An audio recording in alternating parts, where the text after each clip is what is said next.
अगर आप hair transplant से अभी तक डर रहे थे, तो इस वीडियो के बाद आपका यह डर हमेशा के लिए खत्म हो जाएगा। आज की वीडियो हमारे दो ऐसे पेशेंट्स की रियल ट्रांसफॉर्मेशन जर्नी पर बेस्ड है, जिन्होंने हमारे हजारों पेशेंट्स की तरह अपनी स्कैल्प पर एक नेचुरल, डेंस और लॉन्ग लास्टिंग चेंज अचीव किया। हेयर ट्रांसप्लांट एक सिंपल, सेफ और एक्सट्रीमली कंफर्टेबल प्रोसीजर होता है, जिसमें न कोई मेजर कट्स होते हैं, न स्टिचेस की जरूरत पड़ती है और न ही हॉस्पिटल एडमिशन की टेंशन होती है। सब कुछ एक स्मूथ, प्लान्ड और मेडिकली सुपरवाइज्ड प्रोसेस के थ्रू किया जाता है। अगर आप भी अपनी स्कैल्प पर नेचुरल चेंज अचीव करना चाहते हैं, तो आज ही अपनी नियरेस्ट ब्रांच दिल्ली, हैदराबाद या हरिद्वार विजिट करें या फिर गिवन नंबर पर अपनी ऑनलाइन कंसल्टेशन बुक करें। इस वीडियो में हम ब्रीफ में आपको दोनों पेशेंट्स की बिफोर कंडीशन, उनकी hairline designing, procedure, follow up progress और फाइनल रिजल्ट्स डिटेल में दिखाने वाले हैं। साथ ही आप इनका रियल एक्सपीरियंस भी इनसे सुनने वाले हैं, जिससे आपको यह समझने में हेल्प मिलेगी कि सही टेक्निक और एक्सपर्ट प्लानिंग के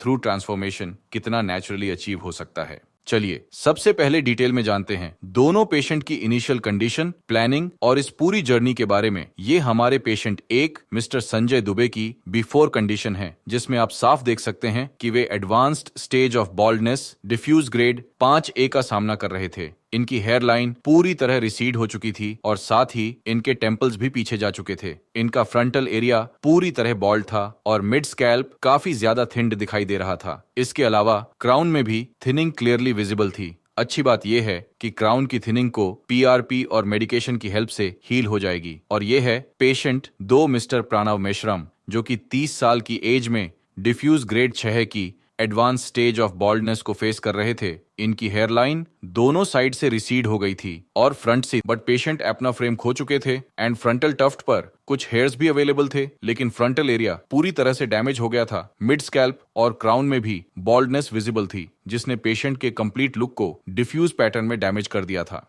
हालांकि दोनों की पेशेंट अपनी यंग एज में डिफ्यूज पैटर्न बॉल्डनेस की एडवांस्ड स्टेज पर थे। डिफ्यूज पैटर्न में स्कैल्प पर बाल तो होते हैं, बट बाल बहुत ही ज्यादा थिन हो जाते हैं, जिससे पेशेंट अपनी एज से काफी ज्यादा एज्ड लगने लगता है, जैसे कि हमारे इन दोनों पेशेंट की कंडीशन में आप देख पा रहे होंगे। लेकिन अच्छी बात यह थी कि उनका डोनर एरिया बिल्कुल हेल्थी और डेंस था, जिसने इस पूरी ट्रांसफॉर्मेशन जर्नी में एक सिग्निफिकेंट रोल प्ले किया और सक्सेसफुल हेयर ट्रांसप्लांट जर्नी को पॉसिबल बनाया। तो अगर आप हमारे चैनल पर ऐसी और भी इंफॉर्मेटिव वीडियोस देखना चाहते हैं और डेली अपडेट्स की नोटिफिकेशन पाना चाहते हैं, तो अभी हमारे चैनल को सब्सक्राइब करके बेल आइकॉन को प्रेस करना ना भूलें। स्कैल्प को ब्रीफ एनालाइज करने के बाद एक्सपर्ट्स ने कुछ इंपॉर्टेंट स्टेप्स फॉलो किए। दोनों पेशेंट्स की बॉल्डनेस को ध्यान से एग्जामिन करते हुए सबसे पहले उनके बालों को ट्रिम किया गया, फिर उनका हेड वॉश कराया गया। इसके बाद पेशेंट्स की हेयरलाइन को उनके फेशियल फीचर्स के अकॉर्डिंग केयरफुली डिजाइन किया गया। पेशेंट 1 मिस्टर संजय दुबे, इनके केस में सबसे पहले एक कस्टम शेप्ड हेयरलाइन डिजाइन की गई,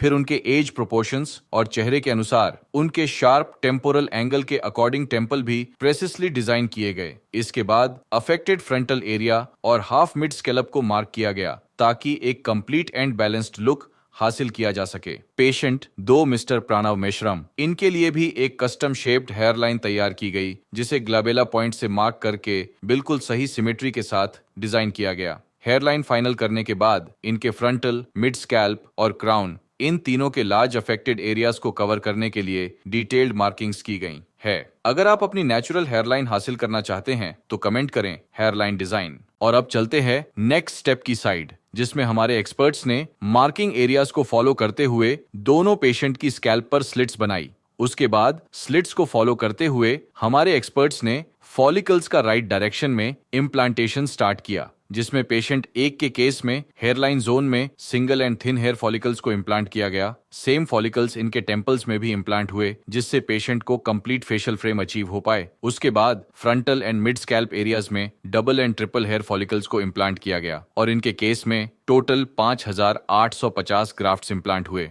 अब देखते हैं पेशेंट 2 का केस। इनके हेयरलाइन जोन में भी single and thin hair follicles को जिग जैग पैटर्न देते हुए इम्प्लांट किया गया, जिससे हेयरलाइन बिल्कुल नेचुरल लुक लगे। फिर फ्रंटल और मिड स्कैल्प का लार्ज एरिया कवर करते हुए double and triple hair follicles implant किए गए और इनके क्राउन में स्वर्ल शेप देते हुए single, double and triple hair follicles को वेरिंग एंगल्स में इम्प्लांट किया गया। इनके इस केस में टोटल 5700 ग्राफ्ट्स इम्प्लांट हुए, जो कि दोनों ही पेशेंट के सेफ डोनर जोन से एक्सट्रैक्ट किए गए ये फॉलिकल्स DHT हार्मोन से रेजिस्टेंट होते हैं और इन्हें QHT टेक्निक का यूज करते हुए सेम टाइम में एक्सट्रैक्ट करके सेम टाइम में इम्प्लांट किए जाते हैं, जिससे इनका सर्वाइवल टाइम पीरियड बढ़ जाता है और ये लॉन्ग लास्टिंग, नेचुरल और स्मूथ रिजल्ट्स प्रोवाइड करते हैं। अगर आप भी हेयर ट्रांसप्लांट पर गाइडेंस लेना चाहते हैं तो कमेंट करें हेयर ट्रांसप्लांट। हमारी एक्सपर्ट टीम आपसे जल्द ही संपर्क करेगी। चलिए अब स्टेप बाय स्टेप देखते हैं दोनों पेशेंट का PRP सेशन।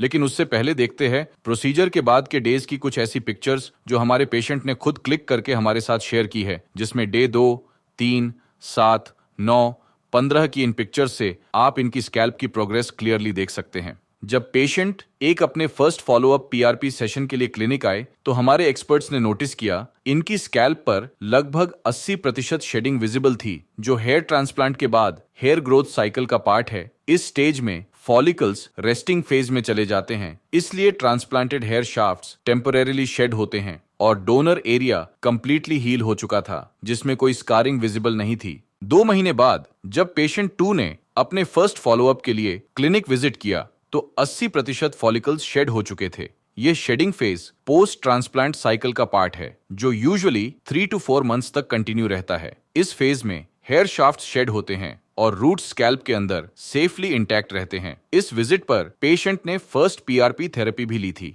जिससे स्कैल्प को डीप नरिशमेंट मिलता है, ब्लड सर्कुलेशन इंप्रूव होता है और फॉलिकल्स को एसेंशियल ग्रोथ फैक्टर्स मिलते हैं। PRP इस स्टेज पर फ्यूचर ग्रोथ को बूस्ट करने में हेल्पफुल होती है। 2 महीने के पीरियड में पेशेंट का डोनर एरिया कंप्लीटली हील हो चुका था, स्किन टेक्सचर स्मूथ था और स्कारिंग का कोई साइन विजिबल नहीं था, जो एक हेल्थी रिकवरी का इंडिकेटर है। पेशेंट की प्रोग्रेस टाइमलाइन के अकॉर्डिंग परफेक्ट ट्रैक पर थी। चलिए सुनते हैं पेशेंट 1 से उनका 7 महीने का रिजल्ट एक्सपीरियंस कैसा रहा। मेरा नाम संजय दुबे है। मैं 23 मई 2024 को अपना हेयर ट्रांसप्लांट करवाया था। अभी मैं थर्ड PRP के लिए आया हूँ यहाँ पे। मुझे 5850 ग्राफ लगे थे, आप देख सकते हैं, और अभी का मेरा ग्रोथ आप देख सकते हैं। OT के टाइम एक्सपीरियंस अच्छा था, टीम का भी काफ़ी अच्छा सपोर्ट था और मेरा ट्रांसप्लांट होने के बाद भी यहाँ QHT टीम से काफ़ी अच्छा मतलब संपर्क रहा मेरा, और इसके बाद भी आप लोग फॉलोअप लेते रहते हैं, फोटोज़ वगैरह मंथली शेयर करता रहता हूँ फोटोज़ वगैरह। जो डिसीजन मैंने लिया था तो मैंने सही क्लिनिक चूज किया था, QHT। अच्छा है रिजल्ट। आज मैं थर्ड PRP सेशन के लिए क्लिनिक पे आया था, तो अभी तो यही है। बाकी जब नेक्स्ट आऊँगा तब आपके साथ एक्सपीरियंस शेयर करूँगा। मेरी वीडियो के साथ थैंक यू QHT। ट्रांसप्लांट के 7 महीने बाद स्कैल्प पर dense voluminous hair growth visible थी। हेयरलाइन और टेम्पल्स परफेक्टली डिफाइंड शेप में नजर आ रहे थे और पेशेंट के फेशियल फीचर्स को ब्यूटीफुली फ्रेम कर रहे थे, जिससे पेशेंट की ओवरऑल अपीयरेंस यूथफुल लगने लगी थी।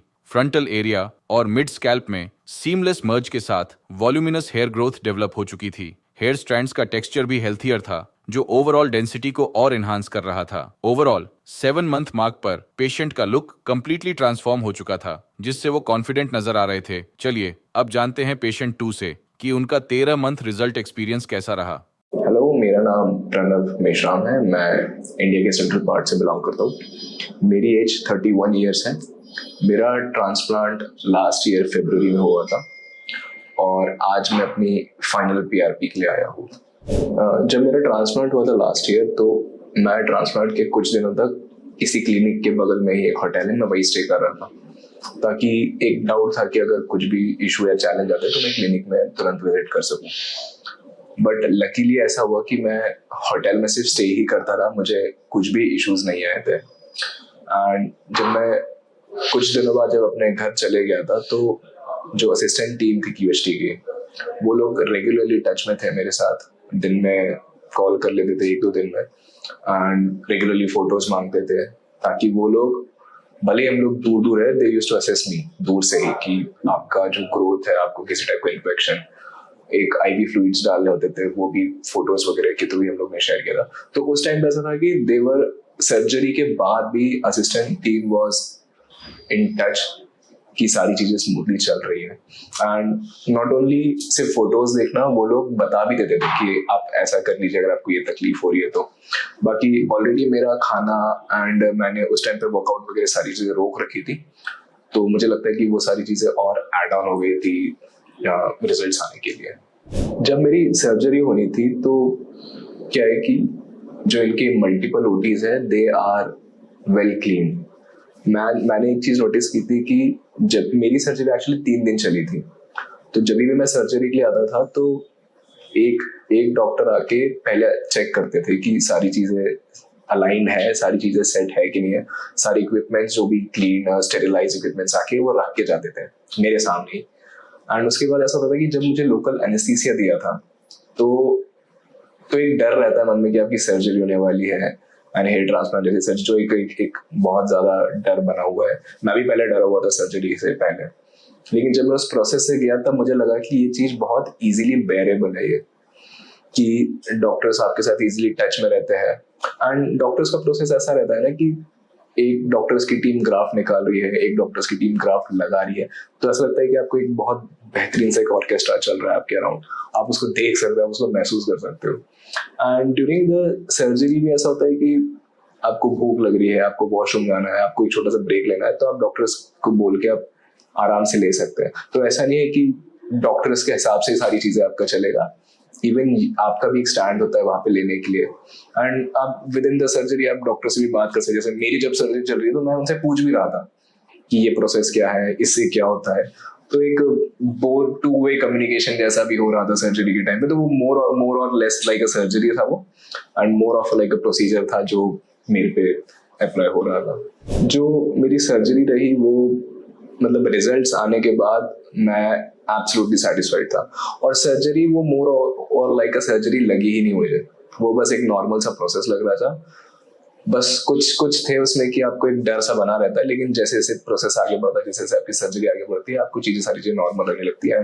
कुछ भी डरने की बात, तो कुछ भी किसी से सुन के परसेप्शन बनाने का ऐसे कुछ भी बात नहीं उसमें। बहुत इजी वे गोइंग है एंड इजीली बेयर हो जाता है, कुछ भी डरने वाली बात नहीं है इसमें। मेरे सर्जरी में 5700 ग्राफ्ट्स लगे थे, एंड मेरा पूरा जो अपर पोर्शन था हेड का, पीछे से लेके आगे तक, हेयर लाइन भी आगे एक्सीड किया गया था, तो पूरा अपर पोर्शन सारे लगे गए थे। एंड मेरे जो जो ग्राफ्ट्स निकाले गए थे वो बैक ऑफ द हेड से ही निकाले गए थे, बियर्ड वाले एरिया से कुछ नहीं निकाला था।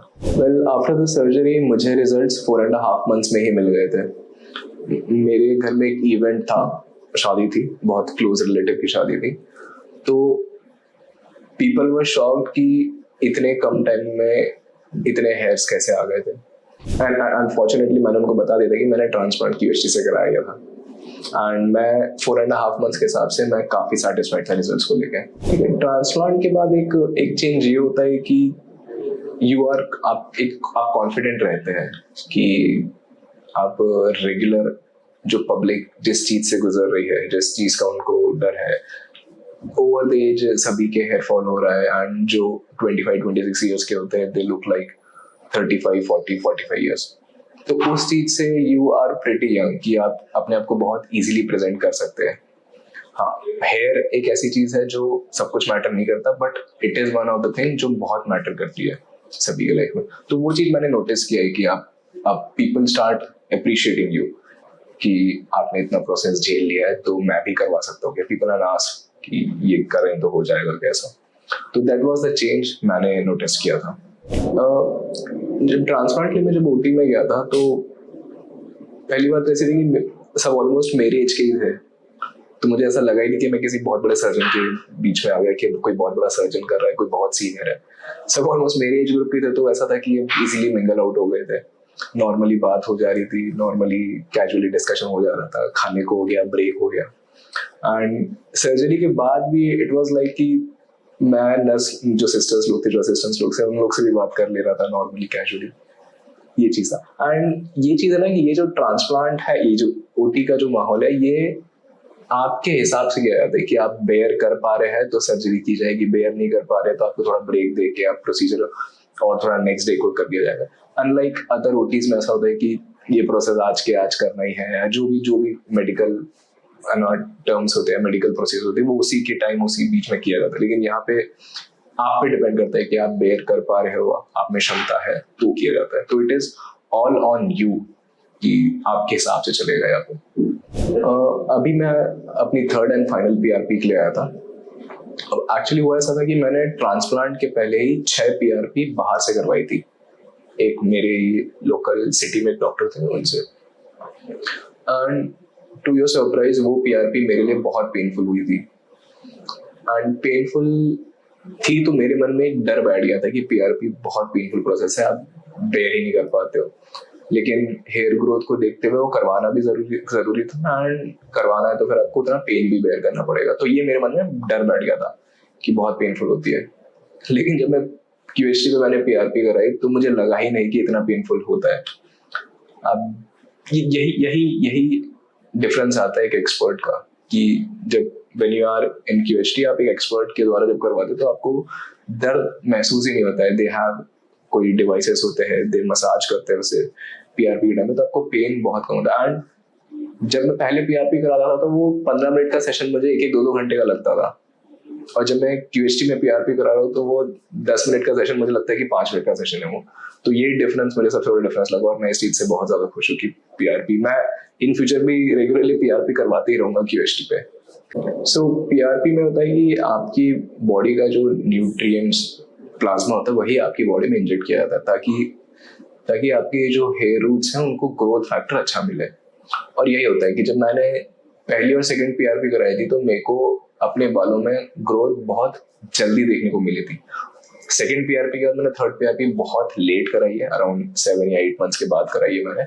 तो मैंने ये डिफरेंस फर्स्ट 2 पीआरपी में ही देख लिया था कि आपके रूट्स अभी ग्रोइंग स्टेज में है, एंड ऊपर से आपने न्यूट्रिएंट फैक्टर और विटामिन फैक्टर प्लाज्मा के थ्रू इंजेक्ट किया तो वो ग्रोथ और मल्टीप्लाई हो गई थी।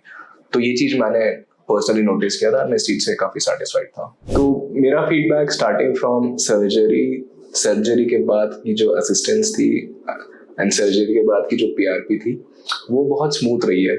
सर्जरी बहुत स्मूथ चली गई, सर्जरी के बाद जो एक ऑन कॉल असिस्टेंस था वो भी काफी अच्छे से रहा है। मुझे कभी सोचना ही नहीं पड़ा कि मैं क्यूएसटी टीम से कांटेक्ट करूं। क्यूएसटी टीम खुद ही मुझसे कांटेक्ट कर लेती थी, फोटोज मांग लेती थी, अपडेट ले लेती थी। तो मुझे कभी खुद से जाना ही नहीं पड़ा क्यूएसटी पे इन टर्म्स ऑफ हेल्प। वही लोग मुझसे बता देते थे, रेगुलरली व्हाट्सएप पे अपडेट भी सेंड किया कर देते थे कि अगर ऐसा हुआ तो आप ये कर लेना, सलाइन वाटर अपने हेयर्स पे रेगुलरली डालते रहे। तो वो चीज मैंने उनके बोलने पे मैंने बहुत रेगुलरली फॉलो अप करता रहा कि जैसा। एंड पीआरपी के लिए भी ऐसा है कि मैं कितनी भी दूर हूँ, मैं भले सेंट्रल इंडिया में रहता हूँ लेकिन मैं इतनी दूर से आने की कोशिश करता हूँ कि मैं यही पे पीआरपी कराऊँ, बिकॉज एक ट्रस्ट है मेरा कि जो क्यूएसटी में जो टी है ना वो मुझे लगता है कि स्टैंड फॉर ट्रस्ट ही है यहाँ पे, कि you are in safe hands और आप इस भरोसे आप यहाँ पे ट्रांसफर करा सकते हैं। तो ये था मेरा 1 साल का एक्सपीरियंस। मैं अगली बार मिलूंगा आपसे, मैं जब भी नेक्स्ट पीआरपी करने आऊंगा अपना अपडेट तब शेयर करूंगा मैं। तब तक जुड़े रहिए क्यूएसटी से। For more updates follow क्यूएसटी and thank you.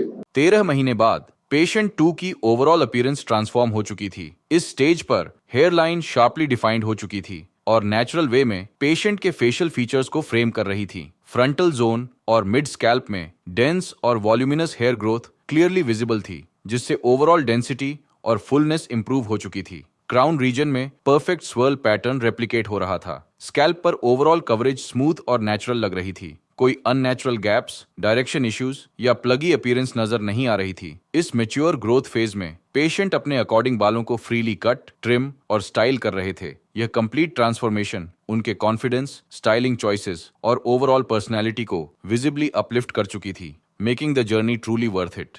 7 और 13 महीने के ड्यूरेशन में दोनों पेशेंट्स के स्कैल्प पर इंप्रेसिव और visibly mature hair growth develop हो चुकी है। इनिशियली पेशेंट 1 का स्कैल्प फ्रंट से कंप्लीटली बॉल्ड नजर आ रहा था, लेकिन अब वहां डेंस हेयर ग्रोथ विजिबल है। फेशियल फ्रेम रिस्टोर हो चुका है और अब उनका लुक यंग, नेचुरल और एस्थेटिकली बैलेंस्ड नजर आ रहा है। स्कैल्प पर इंप्रूव्ड हेयर डेंसिटी से पेशेंट की पर्सनालिटी में नोटिसेबल कॉन्फिडेंस ऐड हो गया है। पेशेंट 2 का ओवरऑल फेशियल फ्रेम अफेक्टेड था और अब उनकी हेयरलाइन और टेम्पल्स परफेक्टली डिफाइंड नजर आ रही हैं। फ्रंटल एरिया में डेंस और वॉल्यूमिनस ग्रोथ विजिबल है और क्राउन रीजन में परफेक्ट स्वर्ल पैटर्न रेप्लिकेट हो रहा है। स्कैल्प पर रिस्टोर्ड डेंसिटी ने पेशेंट की ओवरऑल पर्सनैलिटी को एलिवेट कर दिया है। हेलो फ्रेंड्स, अगर आपने अभी तक हमारे चैनल को सब्सक्राइब नहीं किया है तो प्लीज इस वीडियो को लाइक कीजिए, शेयर कीजिए और हमारे चैनल को सब्सक्राइब कीजिए और ध्यान रहे बेल आइकन दबाना ना भूलें, जिससे हमारे हर वीडियो का अपडेट आपको समय समय पर मिलता रहेगा।